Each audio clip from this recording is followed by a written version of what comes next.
with all these activities going on, um, how much of time and energy do you find that you can practically put into your studio and actually working on your work? I understand that all these activities feed you in some other way.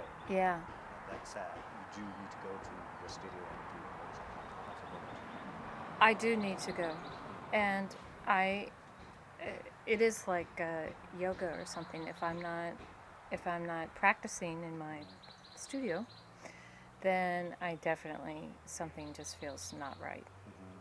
So, but I work across a lot of mediums. Mm-hmm. So I work in printmaking, Mm-hmm. and I work, print. I am a painter, so I come at everything as a painter, and I work a little bit in video. Mm-hmm. So it depends. Sometimes I'll stay here and I'll work cultivating resources on my laptop for the studio, and then sometimes I'll just go down, and if it's an hour, if it's 2 hours, whatever it takes. So it has been the most disrupted. I can't I can't work in there if I am freaking out about money, Right, right. and that's the part that really The most challenging sounds makes like. me want to cry. Yeah. Yeah, it's to a lot of us. That's the main challenge too.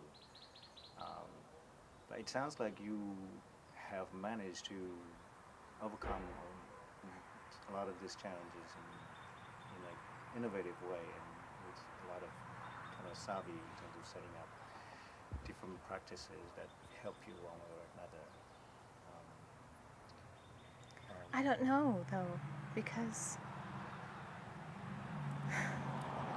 like I said, it can change in a moment how I feel about it.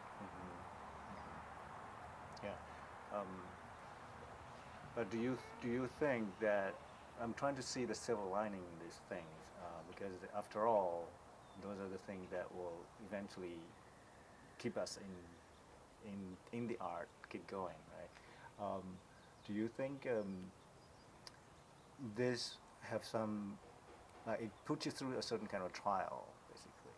Do you think it it affects your thinking about art and your actual creating of art in a different way, in a positive way, or how do you how do you reconcile? How do you come to terms with it?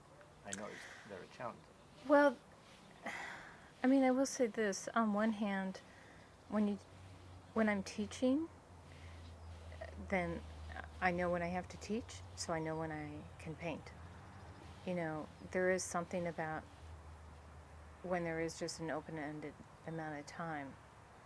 It's easy to tell yourself you have to take care of other things before you can go there. At least that's what I do. Mm-hmm. It's some weird head trip. Mm-hmm.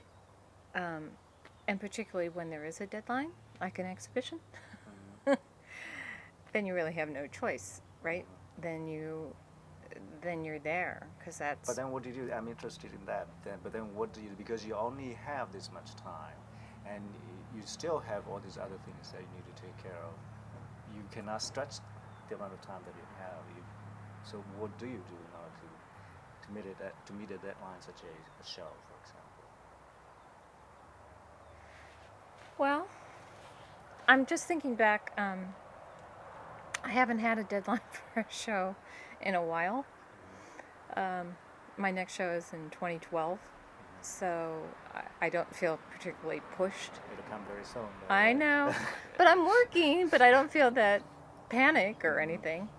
So, but when we graduated, I had a show at Sundance, Mm-hmm. and so I did a site-specific body of work. Mm-hmm. 9 big paintings, new video projection, the whole thing, Mm-hmm. and I had a year. Mm-hmm. So that's how I booked my calendar for that year. It was like I had to go. I had those paintings had to get resolved, Mm-hmm. and So what did you do in order to support that?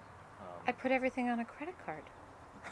I mean, honestly, Mhm. I I got a credit card with like a $8,000 limit on it, and that's what I did. It was you know, I don't know how smart it was in hindsight because I still have that $8,000 on that credit card. But at the time, I mean, it seemed like, the end would justify the means or the method. You know, it didn't. It didn't. Not financially. I see, but at the end, I would. I mean, it did with the body of work Right. and for sure. Oh my gosh. And, all that came out of it for me there. So to talk show a little during bit. that time. Talk a little bit about that, because I find that very, very interesting and most relevant. Because as hard as it was, at least for that period of time when you have to put everything on credit card and everything, now that it's happened, it's over. Looking back, how do you think about the reward versus the kind of a quote unquote sacrifices you had to make in order to make that happen? Well, again, there's this. Would you do it again, for example? I would. I would. It's like grad school, the same thing. It's like I would do it again, but at the same time, I look, the way the economy has shifted, I am totally on the edge. So it's scary to think, okay, I took this decision. Was I irresponsible? I mean, I can look back now and wonder that, is there something, could I have looked at some other way or something? I don't know. I mean, that's the thing about hindsight. No, And that's why I put it in such a way that would you do it again? And you definitely would do it again. I would, because I'm a slow learner, I guess. I don't know. Because I always go with the heart. I mean, I would take the decision for the heart and the experience and the art. And that experience is that important, so that you will do it over and over again. To knowing that you would have to go through similar thought process again, looking at your $8,000 on the credit card again. And, I would, and maybe it's because I read a lot about, just reading art historical sort of biographies. It's like it's all there. They all did it. We all did it.